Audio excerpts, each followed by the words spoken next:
Hello and welcome to Bad Canadians. I'm your host, Jared Michael.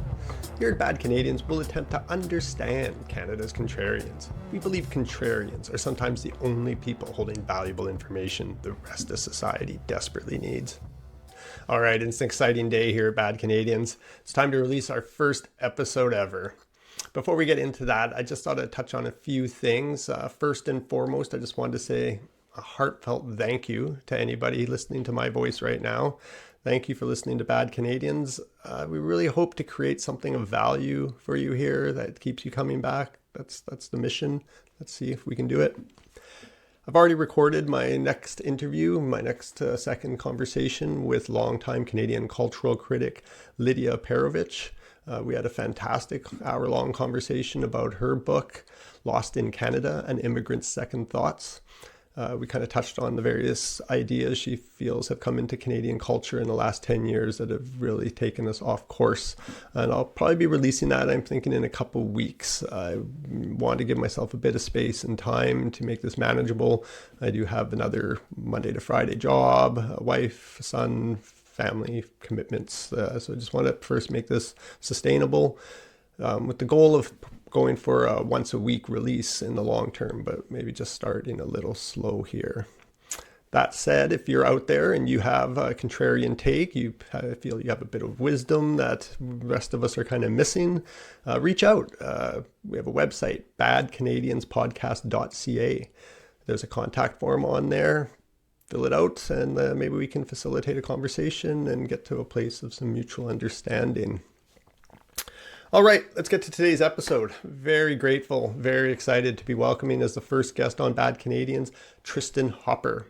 Tristin is a longtime journalist with the National Post. He's also the host of the Canada Did What podcast, where he kind of goes over lesser known tidbits from Canadian history. I find he usually interjects some humor into there, and I also find that they tend to be relevant stories to the issues we're facing today. He also is in the midst of releasing a book right now. I did not know this when we began our conversation. It came up during the conversation, but it's out now and you should go purchase it. It is called Don't Be Canada. He kind of chronicles Canada's change from being a much lauded and celebrated country on the international stage, for our stability and our moderation, and how in the last 10 years on an international level, we've kind of become seen as a cautionary tale of kind of what not to do when designing policy and whatnot. Very relevant to the issues we are facing today. Go get yourself a copy. Tristin and I kind of started talking a bit about some odd tidbits of Canadian history from his podcast and touched a little bit on the state of modern journalism. And I believe we kind of settled into a conversation about what he calls the anti-Israel, anti-zionist protests kind of across Canada, on the streets of Canada since October 7th. It was a great conversation. Thankful for Tristin for having it. And I hope you enjoy. Without further ado, Tristin Hopper. Welcome to Bad Canadians, Tristin. Thank you very much for agreeing to be on the podcast. Thanks for having me on Appreciate having you here. Yeah, well, you do seem to have many contrarian takes and get your fair share of a little bit of hate, we could say, online. And none that I've noticed. I only just get deep, abiding love and inappropriate propositions. A lot of those. I'm a married man. Yeah, so, well, you can understand.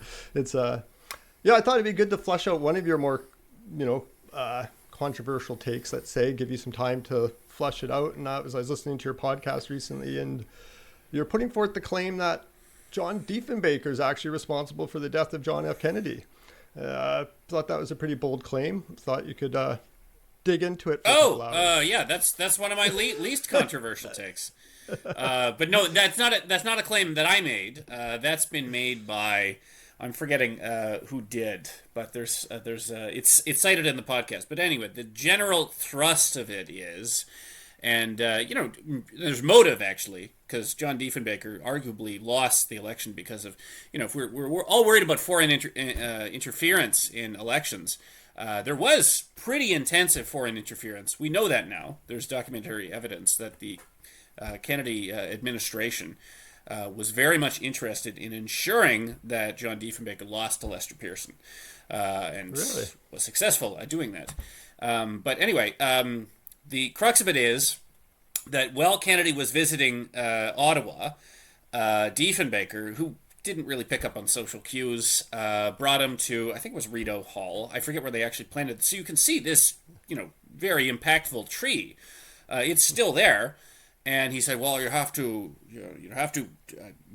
plant a tree while you're here. And Kennedy had a really bad back. But, of course, like a lot of things, while he was alive, he didn't, like to sort of admit that he had a bad back. So apparently Diefenbaker was insistent on that.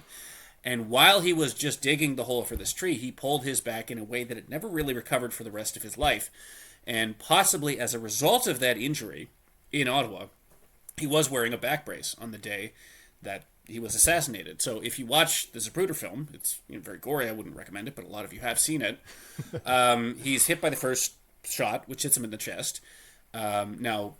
And then you wonder why didn't he sort of dive, thus missing the second shot, and possibly he would have lived. He couldn't because he was sort of zipped into a back brace, so he couldn't dive out of the way. Oh. So he's hit once, and then he just has to sit there, sort of waiting for the second shot. So you could, maybe there's an alternate reality or alternate history in which Diefenbaker doesn't make him plant that tree, which again you can go see, and he's able to duck out of the way. He is very wounded on November 22nd, 1963, but ends up surviving. So somewhere out there there's a timeline where we traded a tree for JFK. Yeah, and then another weird, since you're talking about, and we're talking about the Diefenbaker episode of my podcast, Canada Did What, the other weird thing, he also plays a life or death role in the life of John Turner, who was another prime minister, and obviously from a different party from his. So this is the more I looked into the story, I knew that, and I got this confirmed by John Turner. I spoke to him before he died on an unrelated story for the National Post. Wow, really? And I said, did you really save John Diefenbaker's life? And he says, yes, I did. But apparently they both went to the same resort, and they were from different parties at the time, so my sense of it is that it was kind of awkward that they were both there at the same time. It was just one of those resorts. I'm forgetting the island, but we have these. It wasn't in Mexico, but you go to these Mexican resorts where it's just 90% Canadians. So it's one of those. You show up and you're like, oh crap, Diefenbaker's here. From Turner's perspective, and Diefenbaker is like, oh crap, Turner's here, because they were rival politicians at the time. And then so they're sort of avoiding each other on the beach, and then John Diefenbaker gets into distress out in the water, and they're like, oh, somebody help him. And it happens to be John Turner, great shape. So he goes out and pulls Diefenbaker ashore. He's actually coughing up water. Pretty intense. This wasn't just slightly struggling. Like he had begun to drown, and they both decide to never mention it again. Wow, that was the interesting tidbit you mentioned at the very end, was that they agreed never to mention it. Are you hearing music? Oh yeah, whoops. That's my alarm to remind me to go.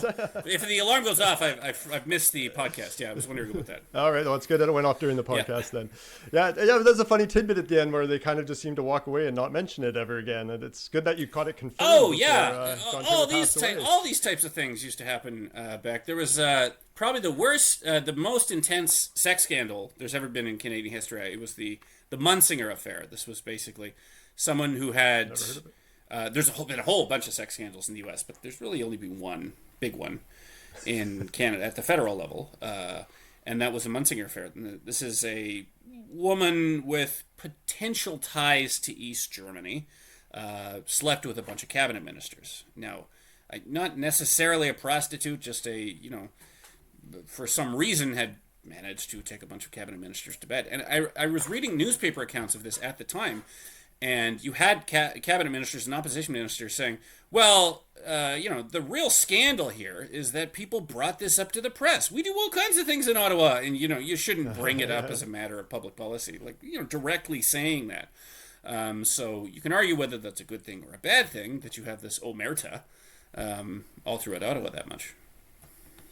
Yeah, well, it's I guess it becomes a national security risk. Yeah, when you're banging East German spies, yes, you should probably bring that up.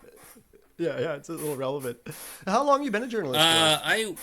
My first job, I guess my working journalist would be 2007, 2008. So I've been at the National Post since 2011, which is a really long time in well, because we're not a particularly old paper, so we're 1997. Yeah, I can remember when it came Yeah. out. So I guess I'm about half the length of how long it's been around. And I'm in Victoria as well here, and so you were with the Capital Daily there for I a was, while, yes. weren't you? Yeah, I was. I was with the National Post, and I was offered to come to manage Capital Daily. So I think you could technically make the argument that me and former Premier Glenn Clark have occupied the same job, because I was sort of in the early stages. I was sort of a managing editor, etc. I forget what I had on my business card. I forget what I tell people, but editor guy in charge of Capital Daily, which was briefly.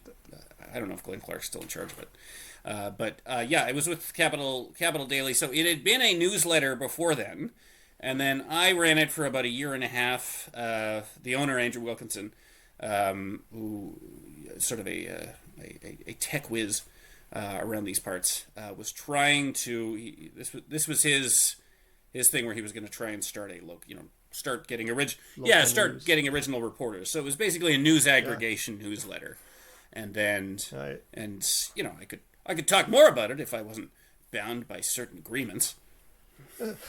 Okay. It seemed like a good idea at the moment. It didn't seem to last as long as it could have. But if we only got 40 minutes, maybe we should get into some other stuff here, because been a journalist for a while, and that is this period of time where Canada and Canadian culture really has transformed over these years. And like even in the workplace, how have you seen being a journalist, change when you're chasing stories? It was just at the end of becoming I've never known a period of time in which there wasn't just constant layoffs and basically no money for travel and using the internet. So I've never known a different reality than that, in which we're always strapped for funds.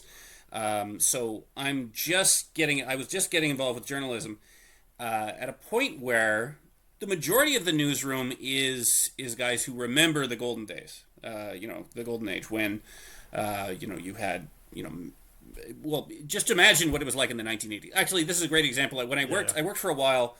When I was based in Edmonton, I had my office in the Edmonton Journal building. And the Edmonton Journal building was finished in, I think, 1991. So this is the worst time to finish a newspaper building, because you're finishing it as just pre-internet, like within months of the internet becoming a big thing. And so they thought, well, it's a very large building. I think it's 4 stories, and they built it so it could be extended for 10, 15 floors on top of that. So it's got these big solid structures everywhere, because they're like, well, obviously, we have a max, this many subscribers now. It's going to be doubled because the newspaper is never going to go away. And they also did it at a time when, you thought, well, maybe Edmonton's going to be 2 million people by the end of the millennium. And they'll all be reading newspapers delivered to their front. So when I was there, this building built for a couple thousand people had 50 people left in it. And when they built it, they thought, well, this isn't going to be big enough. We're going to need 8,000 people. So we got to put all these extra floors on top of it. So yeah, the era in which, so you got to imagine the sort of the thinking that would cause you to build a giant building with 4 stories for a local paper. For Edmonton's a relatively big city, but not a massive city. And it's just that there was a period of time where newspapers essentially had a monopoly. You just had crazy amounts of money coming in through classifieds. Everybody was a subscriber. You had your own film reviewer. You had your own, cartoonist. You had your every single news story you wrote. I mean, you had some wire service stuff, but you were sort of doing your own take on each particular news story. So you had all of this news information, which is now shared over hundreds of different outlets, all just through the newspaper. And just pick up a newspaper from that era. I was doing some renovations into my basement in Edmonton, and I actually picked up an Edmonton Journal for the 50s. It had everything in it. It just had, every single paper was thick, and it's, news, world, opinion, all over the place. Oh, and this idea that, we've fallen, and there was sort of a highbrow journalism in our past, that's not true at all. You read these papers, and it's just insane gossip, and just, really sort of, clickbaity stories by the standards of the time. So, when people say we're hitting new lows, we're hitting old lows, just again. But you don't remember the last low. Right, So when I got into Well, journalism, it's those types of people are just sort of cruising towards retirement. So they're in the newsroom saying, "Oh, this is awful. This is terrible. We have no money." Back in the day, I would, all expenses paid to cons to cover that for, my local sort of, rural paper, and we just don't have that kind of money anymore. So I never knew that, but I was around people who did. Right, yeah. This is kind of, I was out mountain biking on the trails the other day, and I ran into a WestJet pilot. And he kind of told me the same story about, like, when he started, it was like, hanging out with all the Pan Am guys. Yeah. And it was just like this legendary days of being, a pilot. And now he's just like, he's been fighting his whole career just to kind of keep a job. And those kind of days are over. But how does that when we start, I know we've lost kind of a lot of long form, like the long term investigation, like spending a lot of time on stories. Like, what do we lose when we lose I think a lot of it's coming back. So in terms of, I think actually, this is unpopular to say, obviously I'm supposed to come here and say, oh, it's bad, and you subscribe, otherwise you're going to lose it all. But I mean, just, you always hear about when there's a large closure of a newspaper and there's 100 layoffs or anything. But it's not like you hear about when a small outlet opens up. So how many outlets can you think? I mean, every single community in Canada has one of these, where it's just one person sort of running a blog, or they've got a newsletter, or Capital Daily being one of several examples of just sort of it starts off as a Facebook page, and then it becomes a newsletter, and then they're hiring reporters. So there's a whole bunch of these all over Canada. And I would almost say that journalism is starting to resemble what it looked like 100 years ago when you had, like citizen journalism. Yeah. So I can think of any number of, actually a great example with these, a lot of these sort of anti-Israel protests happening. Remember when that, it was in Vancouver, this was about 6 months ago, when they had the rally and they said, "Death to Canada," and they burned the Canadian flag. The only reason we found out about that was Jared Yeager, I don't know, but but anyway, he was a reporter for the Western Standard, one of these sort of new, smaller outlets, and we would not have heard about that unless it was for him. So there's any number of Jared Yeagers out there who, maybe even in the 1980s, when we've got maximum number of journalists, newspapers are at their height, mainstream media is at their height, maybe you still don't even hear about that. So I'd almost say by the mainstream media being weak, it's emboldened all these other people to say, well, I can do that. And you can do it. One of my strengths is that I can write a story in like 1 or 2 days that in an earlier era would have taken forever. Just because I can sort of, like for example, I was writing about just election history. And now you just go into Wikipedia. There's some nerd out there who has compiled very detailed results from every single election going all the way back to 1867. Writing that story, even in 2004, would have been impossible. That is an entire week in the archives of trying to track down, these particular pieces of information. So there's, so I guess I've been able to sort of play the advantages of the internet, and even though it's had many disadvantages of taking away our monopoly and all this other sort of free money we used to have. Right, yeah. Okay, so you don't feel threatened at all as an established journalist by, independent media, all this stuff. You're encouraged by it, it sounds like. Yeah, because we often, they'll break a story that they took a while on, and then we just, pick it up and cite them. So, you could call that theft. But just in terms of,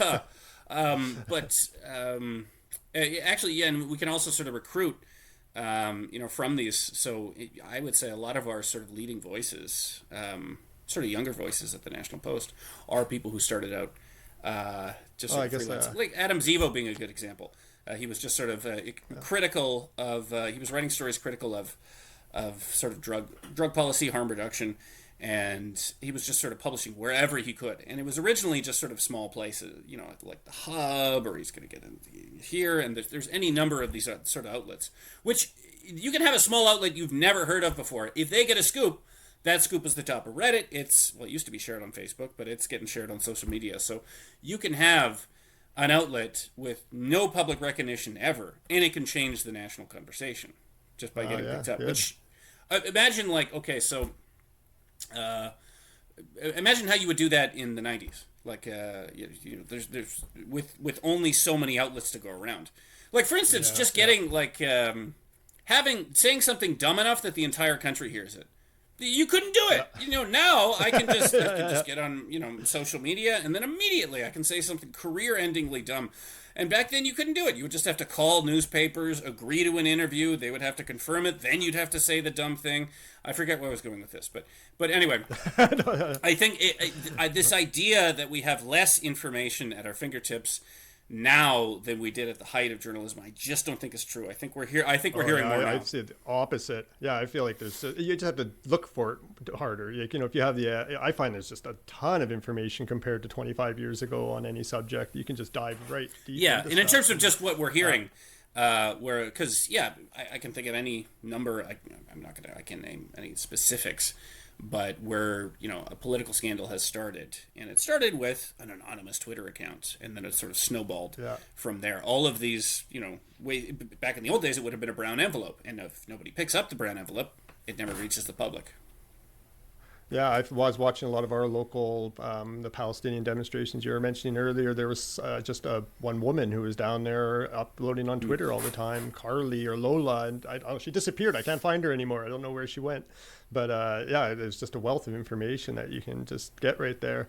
You talk a lot about the you just called it anti-Israel, the pro-Palestinian protests, and I've been watching them as well too, and I like the nuance, and I'd have a moderate Palestinian voice on this podcast, but I sure wouldn't want to talk to anybody who falls into that designated terrorist group, and it does feel like, do I got things wrong here? That does feel like we are in a situation like your episode about the FLQ, which I found really interesting, by the way. I had no idea that it had reached that levels of violence, or was I didn't know either. Yeah, until level. Like, wow, it was really scary to just kind of hear it, and I think you made a compelling argument that it was handled correctly, just by the fact that we have like half a century of hindsight to look back at now and see that the violence did end there. We did have a separatist movement that continued, but it didn't continue with that violence. And I couldn't help but think you were releasing this episode, and maybe I'm wrong, but it seemed to parallel a little bit about what's going on right now. It stood out for that extent. Yeah. Yeah, and so how do you, because it does feel like we do have a case where we do have people that are actually supportive of designated terrorist groups, and they are like, I'm just going on my Instagram and I'm watching people go to funerals and just hold up signs that are saying death to Canada, death to America, and then they're flying back here and organizing protests. And how do you feel the Canadian institutions and Canadian authorities, how should we as a country be handling this moment, if you don't feel like we're handling it well? I've sort of fixated on people say, well, how come you're writing all the time about this? How come you're posting all the time about it? It's just because it's a level of sort of extremeness in demonstrations that I've just never really seen in Canada before, and I didn't think would happen here. So if you'd asked me 2 years ago, are you going to have a major terrorist attack in Israel? 1,000 civilians dead, and our people are going to be celebrating it in the streets of Canada. And this was within hours of the first report. Reports coming out of just kibbutz. They're just going into kibbutzes and just murdering everybody in sight.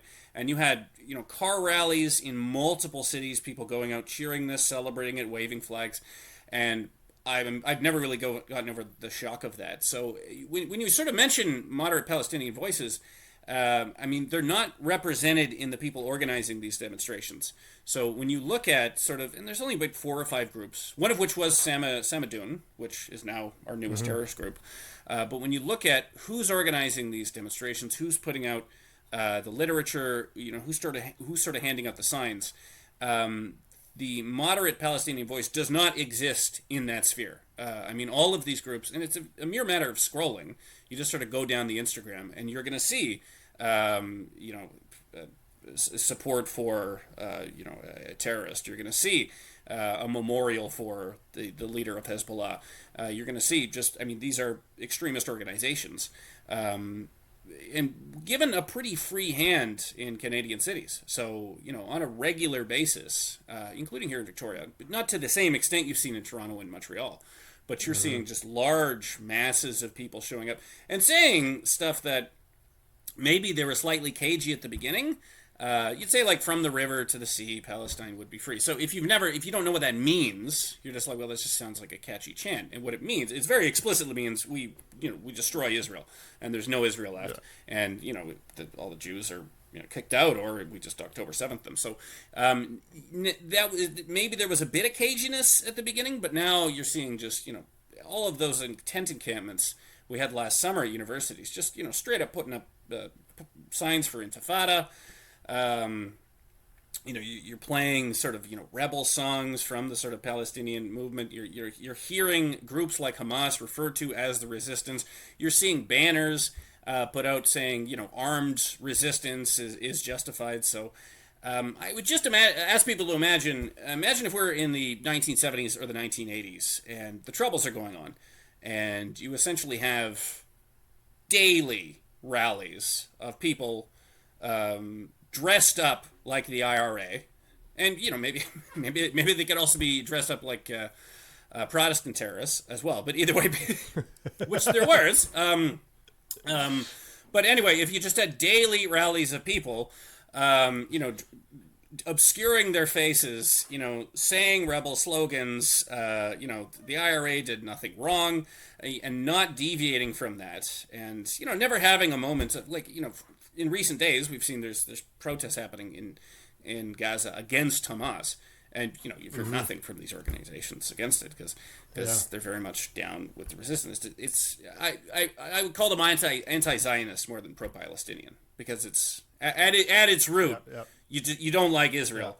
And everything else is secondary to that. So even if you have Gazans saying we would like to live in peace and stop being, it's like, no, your job, you got to be my widget, to get rid of the Zionists. You got to quiet down and be like, but yeah, I mean, there's just no precedent for it. So when you look at just extreme demonstrations, just before all this broke out on October 7th, I was pitching a story to the National Post about the Orange Order, and this is sort of we did have a KKK chapter in Vancouver, but we didn't really have the scenes you'll get in the United. I grew up in Alberta, and so we had the Aryan Nations, and they'd burn crosses. Right. We had like Keith Rutherford, a radio host, got attacked on his doorstep right when I moved to and he's blinded in one eye. So there was always a little bit of the white supremacy thing, but I think we always knew it was kind of fading throughout the 20th century. I was trying to do I was trying to think of, and I was pitching the Orange Order because I thought this is our most extremist movement, and this was about 100 years ago.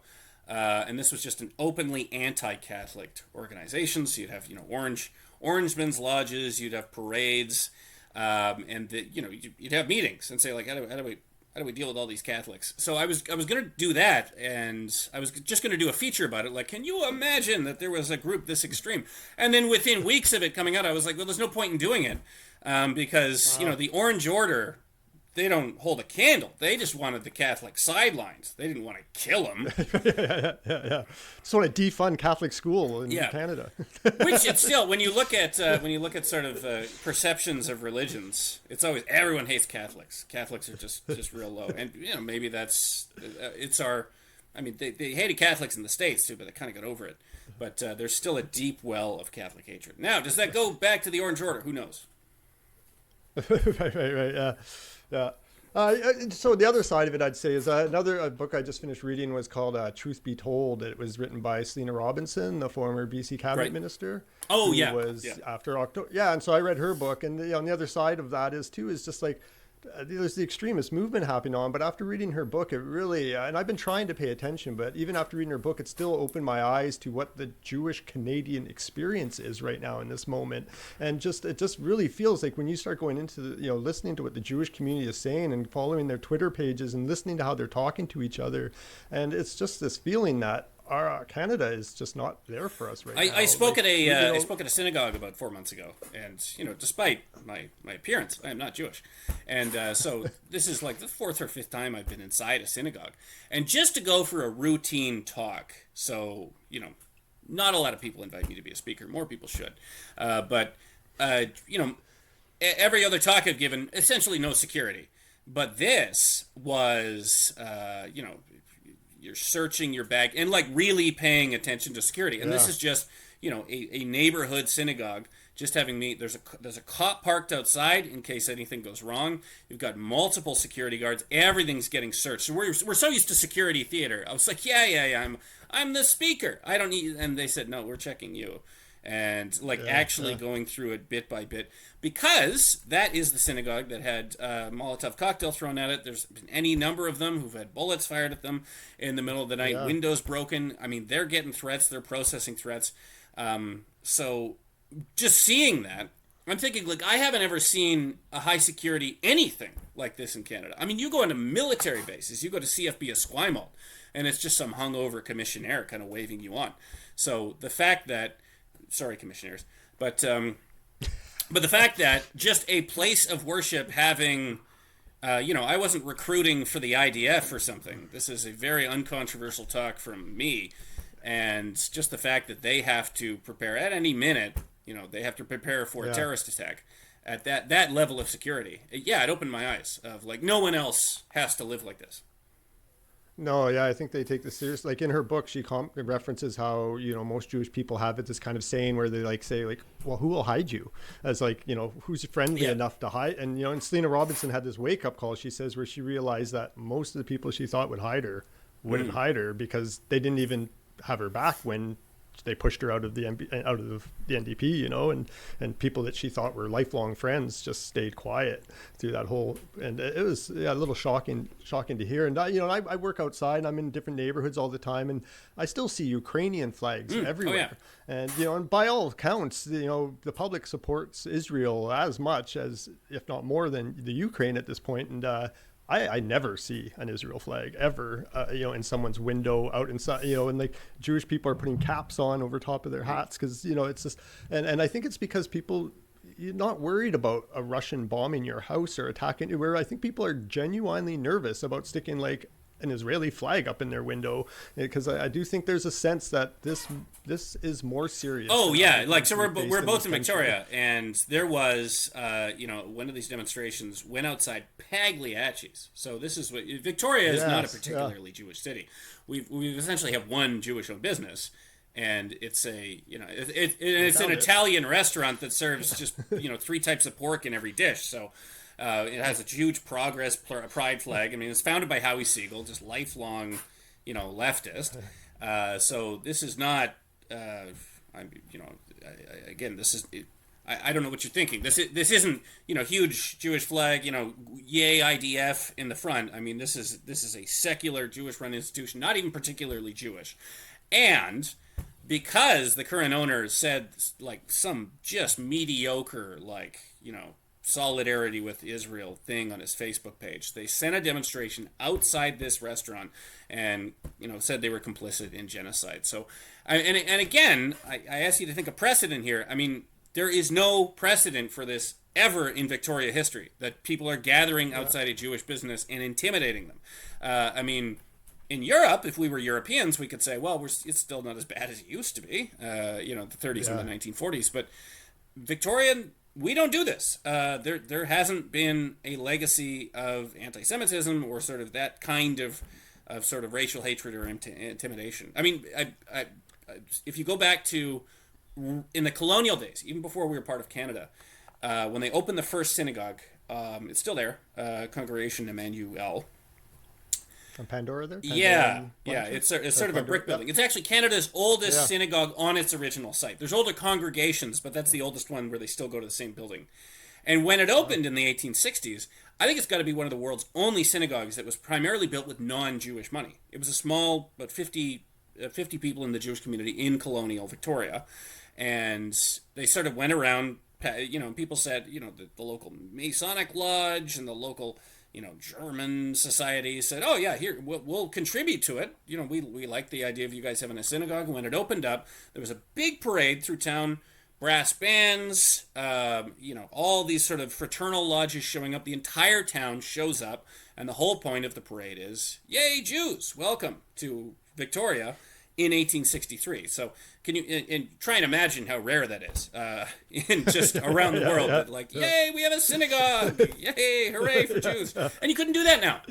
If you tried to do that demonstration, you would have people try and block it, and they would accuse them of no to genocide. This is, whatever. And they'd find some, excuse. They'd say, well, one of the congregants, posted an Israeli flag like 3 months ago, and they're complicit. Well, they're complicit in genocide. Like it's just the most tenuous reasons for it.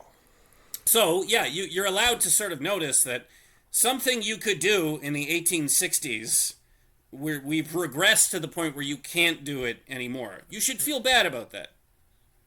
Yeah, we're concerned at least. Yeah, it's and what do you think? Is it because of the precedent you're saying? Is that why do you think the authorities at so many levels of government, from municipal to right up to the federal level, are we struggling with this? Why is it just because it's unprecedented, or is it more complicated than that? I don't know, because again, if it was coming from a different direction, I mean, you mentioned white supremacists. I mean, if you had a demonstration that was coded white supremacist and saying basically the same things. The scrutiny on it would be much higher.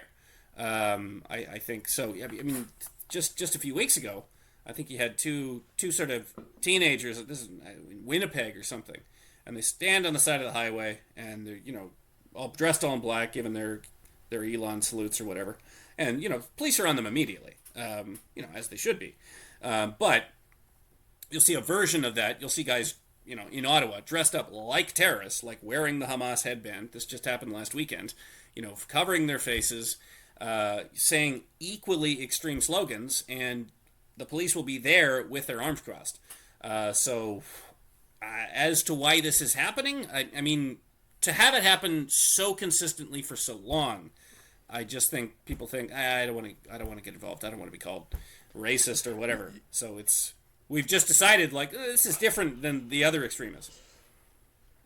Yeah, I wonder. I see. I've got a little, like, my way into all this always has been through kind of this, like, what people call woke ideology. I still stubbornly sometimes call it the successor ideology, or just, I was a lifelong lefty, and I was like a pretty big lefty. I bought all that. I would have been pretty suspicious of Israel in my earlier years, would have been naturally on the kind of a pro-Palestinian side. I probably would have, you might have found me walking in those marches at some point, and so, and I've kind of, and so I look at what's going on in some of these universities at Columbia and whatnot, and how much the faculty and how much the professors and how much, when I look at the federal NDP party and I'm looking at certain within government and the ideas that are floating around there. And I can't help but be concerned that it's this part of these new ideas coming out of this kind of new ideology, that Israel seems to be at the, Israel-Palestine dynamic seems to be kind of at the center of it. And it seems to be that, when October 7th happened, one thing that did come out of it, it seemed to kind of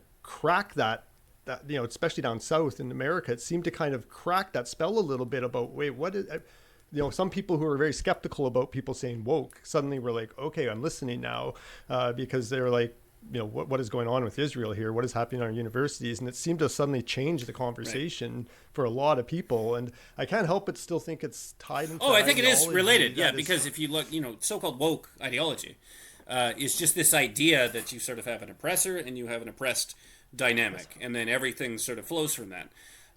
And Israel's kind of like the king of oppressors. So you look at just like dynamic. That's why you can look at something. You can look at young men with huge smiles on their faces slaughtering an entire family, and through the lens of wokeism or the oppressor oppressed, you're like, well, for someone to do something that horrible, he must have been really oppressed to get into a situation like that.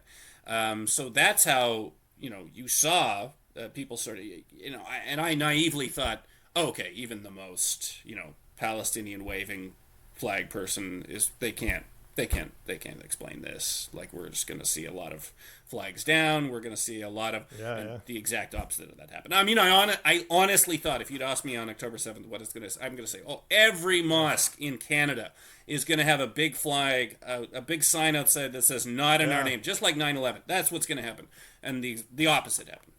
So that's what should be happening. You'd think we'd be wanting to draw circles around the extremists and making sure we identify the moderates, and we'd think the moderates they don't exist. Jumping in on that, they want to be dropping circles around the extremists too, and because they don't want to be seen as but we seem to be in a very odd I think they're looking for them. It's, I mean, what I mentioned, in the sort of anti-Zionist movement, I just don't. Those moderates just aren't existing in that sort of movement, because I think the media is trying very hard to find them. I mean, we want to find some face we can put in front of this, but everybody organizing these things is 3 follow-up questions away from, oh yeah, we need to be wiped off the face of the earth, etc. And are there, what about just, are there moderate, any moderate other groups out there, like large Muslim associations, or like anybody who's kind of speaking out against the only one I can sort of think of? I mean, there's just been a trickle of examples. I mean, there was someone. I think there was a mosque, I think in Toronto or Montreal, and it only came to light because the demonstrator had a body camera on, and he was trying to shame this particular mosque. And someone met him and said, like, we don't do this in here. Get your Palestinian flag out. We don't do this inside this particular mosque. And you've got the Global Imams Council, which has sort of some Canadian representation. I mean, they'll sort of, but that's about it. So there really isn't. Again, if you compare it to 9/11, in which it was very easy, I mean, everybody was saying, Al-Qaeda has nothing to do with us. This is, not even any, like, they have got a bit of a point. None of that was happening. And a whole different ballgame this time. So. Yeah, a couple of young people in my life, right after it happened, they came to me and they said, this feels like our 9/11. That's exactly what they said. But then they went to their schools, universities, and they were shocked because there was this feeling that they were on the wrong side of this issue, and they just basically put themselves in the closet for after that forever because they thought, wow, this is our generation. There is actually a guy in the Victoria area, I'm forgetting his name, but he did, as a result of this and what he saw, he moved to Israel. He said, there is no place in Canada for me. So, which, I can't do that. So when I talk about why we can't let, Canadian society slide, I can't make Aliyah to Northern England. So if things go bad, so we got to sort of. So how do we get out of this? I don't know. Well, people just realizing it, I think helps. Which again, you mentioned, even if something isn't being. I mean, going back to the sort of Israel-Palestinian issue, it's frustrating because there will be a demonstration, and I will know how extreme it is. And it just wouldn't be represented in the media. The media would be like, they'd talk to someone and they say, oh, we just want peace in the Middle East. I'm like, no, he doesn't. He 3 days ago, he was putting up an Instagram post about, like, we will bathe in their blood. Just go to Instagram and scroll down and look it up. But I don't know. I think people realize, I mean, we are sort of running out of time here, but people. Yeah, we can wrap it up here. Well, I could keep going. I'm running out of battery power, so I'd have to. That's super rookie move. But I mean, I think a lot of people, and we're talking in the midst of an election. I've never seen more people sort of feeling like their idea of Canada isn't quite right. And I think the most optimistic part of that is people think their idea of Canada can be restored. But just this general sense of like, we didn't have hate rallies in this country. Or, people used to be able to afford houses. We used to have, GDP that was keeping pace with the rest of the developed world. Isn't, at least at a per capita basis. We used to have excellent integration of immigrants, and, we've just sort of been overwhelmed, and the immigration system is all broke. So I think, how do we change it? I think... people are just realizing, I mean, you have to, so I wrote a book about, and it's essentially everything that's wrong with Canada, and people say, well, if you don't like Canada, leave. And I said, no, the reason I'm sort of bashing Canada all the time, that's most of what I do professionally, is because I think I don't bash Belgium. I have very low expectations for Belgium. But I bash Canada because I think it can improve, because it has high potential, and it could be doing a better job. So I don't know. Yeah, just talking shit about your country is how you get better. I mean, just think of how you would deal with an alcoholic family member. You would stage an intervention and be like, well, remember when you couldn't pick up Nana at because you were too hungover? We love you, and that's why we're telling you, you gotta quit drinking.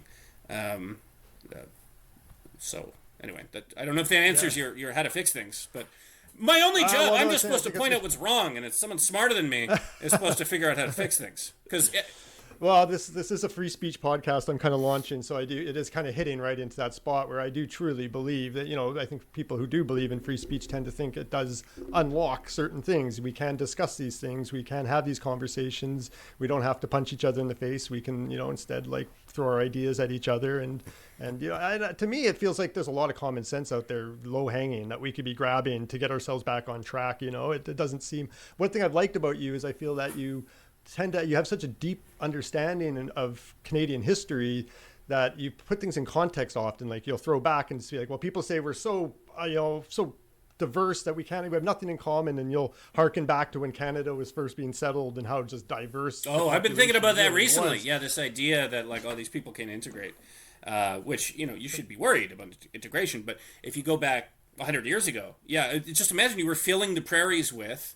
They showed up. They wore different clothes. They lived under a different political system. They were from Tsarist Russia.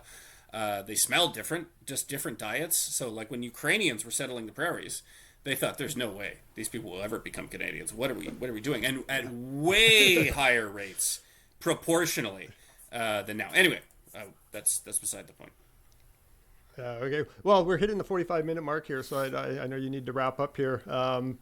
Did you want to plug your little book there? Say what the book is. Yeah, and it is little, out? So he's not being disparaging. Sorry, I didn't mean to. But it's called "Don't Be Canada," and it's just sort of I wrote. The idea is I just started noting every single morning. I'm just checking my battery power because I know if the battery cuts out, you lose the recording, don't you? Oh yeah. Oh my gosh! Okay, I'm going to carry this over. Yeah. Okay, the book is called "Don't Be Canada," and the idea was. I every morning, or if I'm sort of looking for story ideas, I'll just sort of do a Google search for the word Canada, and you'll often see it's a great way to see what the foreign press is writing about Canada. And for years, I would do this exercise, and you wouldn't see anything, or if you saw something, it would be something weird. It'd be like moose fights bear or something. It would be some just iconically Canadian. And what I started noticing was. Canada started getting brought up as an example of what not to do. So you'd have the UK would be discussing assisted suicide. And like, okay, well, whatever we do, we should really pay attention to what Canada did because it went off the rails in a whole bunch of places. It didn't go anywhere else. Or like, with drugs, our overdose rate was higher than any other sovereign country. Yeah. Scotland's a bit higher, but it's part of the UK. So I kept seeing on a whole different bunch of things where they'd be discussing affordable housing, and it's like, well, at least we're not the Canadians. And I thought this is completely different from the way Canada used to be treated, in which we would usually be treated as we'd be a model for immigration, we'd be a model for getting through the Great Recession in 2008. It's like, well, Canada did number one, and now I'm just seeing like on issue after issue after issue, Canada is the worst. It is the model of what not to do. So the book is just supposed to be a portrait in time of all of these areas in which we've suddenly become the most dysfunctional, at least in the developed world and sometimes the entire world, and how it got that way. And often, it's not it's obviously about politics, but I only mention the word Trudeau like 3 or 4 times in the book. So it's looking at trends in Canada and how they got off the rails so quickly on so many areas. And then you can sort of read this and you can sort of get a picture of what it is about us that made that happen. And my general takeaway is that we got so used to being a functional country, and we just figured like, world's best healthcare system, most high trust society, most low corruption government. We got so used to that that we just sort of dropped our defenses. So when bad ideas came, we had no skepticism. We just let them right in. Right. And it's even in, you think of Europe, one of those Scandinavian countries where everybody looks the same. You would figure, they're going to be in the same league. Even they're more skeptical of their government. So we just had the most trust in our government. Again, going back to assisted suicide, when we're putting through the legislation, people would say like, in other places they put in checks to protect against this and this. And, across the United States, like for a good example, this is a great way to sort of slow your rate of assisted suicide. You only allow people to administer it themselves. So rather than having a doctor do it, which it's It's just a psychological thing. It sort of slows people down from doing it. And the U.S. hasn't had the crazy amount of growth in assisted suicide that we've had. They haven't had a lot of these crazy scandals where someone asks for a ramp for their house and they're offered assisted suicide. But you just look at the legislation that you went through, and none of these checks are here. Nobody even sort of brought up like, well, what if we can't trust people? And you would have, even at the Supreme Court, they're like, it's Canada. It's going to go fine. Let's just pass it through. So you had enough of those go and enough issues. Suddenly you can just have several bad ideas hit all at once, and then very quickly we can be the most dysfunctional on a whole bunch of issues. And I think it's been quite a shock for Canadians to sort of come to terms with that.